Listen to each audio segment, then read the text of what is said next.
Il faut s'aventurer dans ce hangar, à l'abri de la lumière, pour revenir 140 millions d'années en arrière, à la découverte des dinosaures. Donc vous pouvez me suivre, vous pouvez vous mettre le long de ces barrières. Moi, je vais passer de l'autre côté. Dans le Lot, la plus grande réserve géologique de France vient de voir le jour.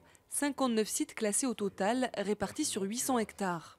La visite est consacrée à la star du lieu, le ptérosaure. Sur la plage qui porte son nom, on trouve des empreintes uniques au monde qui permettent de mieux connaître ce reptile volant. À chaque fois qu'on avait ces empreintes de pieds de ptérosaures, à côté, on avait ce type d'empreinte. Donc au bout d'un moment, on s'est dit, pied, main. Le ptérosaure, lorsqu'il ne vole pas, marche en fait à 4 pattes et non à 2. Ici, il y a 140 millions d'années, pas de pluie ni de forêt, mais un paysage qui s'apparente aux Bahamas.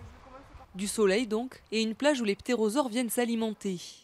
Les premières fouilles sont menées à la fin des années 70 par un paléontologue amateur, alors que le site n'est encore qu'une simple carrière de pierre. Il faut attendre 2015 pour que la zone soit protégée des pillages et bénéficie de financements pour accentuer les recherches. C'est la reconnaissance par l'État que c'est bien du patrimoine et puis des cailloux, tout simplement. Donc pour nous, c'est quand même quelque chose d'important.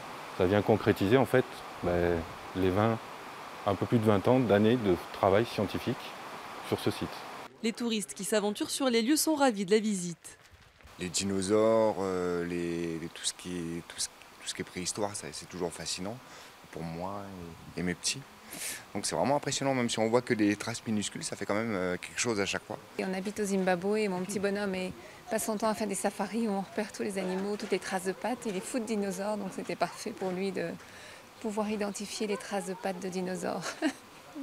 Près d'une trentaine de traces d'animaux ont été recensées sur les lieux.